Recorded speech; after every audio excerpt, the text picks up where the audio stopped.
Hey, my name is Matt, and I work with the Transition Quality Empowerment Project. This is a grant that's collaborating with young people and family members to make sure that they have access to learning opportunities for building skills and connections that they need to reach their goals for success in their adult lives. Our work starts and ends with relationships, and that's because life is all about the connections that you have with others. We want to make sure that young people and their families are connected with each other and with people who can support them. We also know that building and supporting peer relationships is a craft, which means that it's an art form and it takes a little bit of science. Because of this, as part of our work, we also want to make sure that everyone who supports young people and families also have the knowledge, skills, resources, and connections that they need to help youth and families grow their network of relationships. Here at the Transition Quality Empowerment Project, we think of relationships as a two-way street made up of what young people and families can do and what their peers can do for them. We also think about how there are specific skills that people can use to build relationships, and that these skills can be focused on through everyday real-life learning experiences. In this video today, we're going to talk about what those skills are and how we can reinvent the social and emotional landscapes that young people live in so that we can support their skills and foster spaces where peers can support each other to build these skills too. Our big question today might sound like a really big question, and that's totally okay.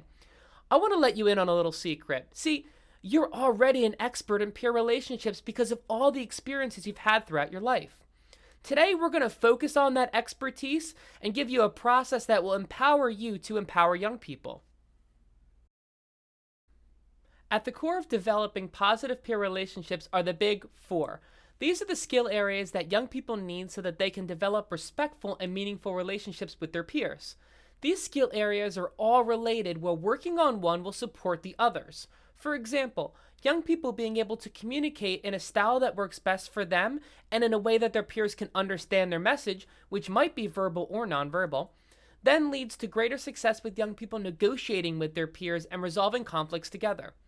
Another example is that being a good negotiator and being able to resolve conflicts requires that young people are able to put aside what they want to say for a little bit in order to focus fully on what others tell them about their own experiences and feelings. It's helpful to think of the big four areas here as four tires on a car, with the car being the efforts that young people make to build connections with their peers.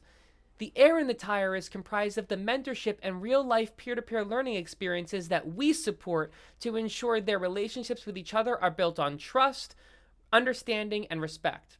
In life, each tire on a car usually has a different amount of air in it, but that doesn't mean we aren't able to take control and drive.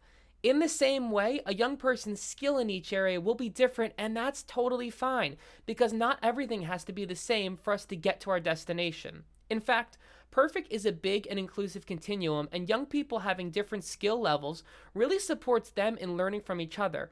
We call this learning natural social supports. With this idea that there are four key skill areas that we need to support for young people in developing positive peer relationships, the question's then, how do we make that happen? Well, we can follow a three-step cycle of young people building self-awareness, setting social goals, and practicing the big four during social experiences that already happen in their day-to-day lives. If we want, we can create or adapt additional experiences and opportunities to support their learning and growth. We're going to talk a lot more about this later on in the video. The first of the big four social tools for successful peer relationships are verbal and nonverbal communication skills. There are so many different forms of communication that young people use today, and they happen across a broad range of contexts, so face-to-face and online, sometimes at the same time.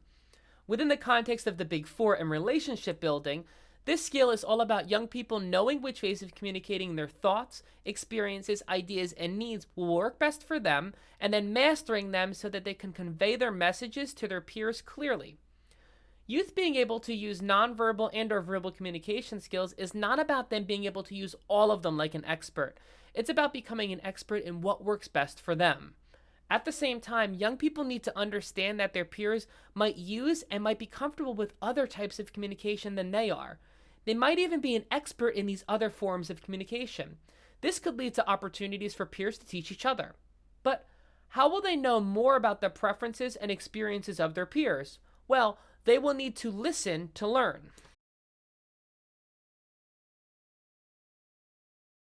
Listening to learn involves young people concentrating hard on what others say so that they can learn about their experiences and interests. This means not just thinking about what they'll say next while someone is talking, but more importantly, trying to learn something new about them. Building communication skills and the ability to listen to learn supports young people in being able to negotiate a broad range of social situations and pressures with their peers. Negotiation skills include sharing their goals, wants, and needs with others in a way that the person understands what they're trying to say and the message they're trying to convey. This also involves being prepared to compromise and understanding that the goals, wants, and needs that they're expressing are likely different than those they're expressing them to. And then asking others what they want instead of assuming what they want. So here we see that process of listening to learn. And finally, explaining their concerns and giving others time to explain theirs. So really clearly here we see examples of using verbal and or nonverbal communication, right? So using that way of communicating that works best for them to convey their message clearly, being able to compromise, asking others what they want instead of assuming what they want, and listening to learn to understand what it is that they want and the message that they're trying to convey, and then explaining their concerns and giving others that time to explain theirs. Because young people who know how to negotiate understand that just like relationship building, negotiation is a two-way street. Positive conflict resolution skills are the tire on the car that usually needs a little bit more air than the others to get filled up and ready to roll. By growing in communication skills, their ability to listen to learn, and negotiation skills with their peers, young people become more equipped to engage in positive conflict resolution strategies. So, what is positive conflict resolution? Well, sometimes it's called restorative justice, and this is a focus on providing those who are hurt with the opportunity to share their experiences with those who hurt them, while also providing an opportunity for those who hurt them to take responsibility for their actions by not only communicating an apology, but also in collaborating with the peer who was hurt in order to figure out something new and positive that they can do to strengthen the relationship with that peer. Positive conflict resolution means that young people understand that making things right takes two people, and it's a job that requires them and their peer to use communication skills, the ability to listen to learn from each other, and negotiation skills to build, support, and grow that relationship. Growing the Big Four requires 3 steps to success. First, we want to work with young people to help them understand their current social skills by providing them opportunities with their peers to share about their social experiences, social strengths, and social needs.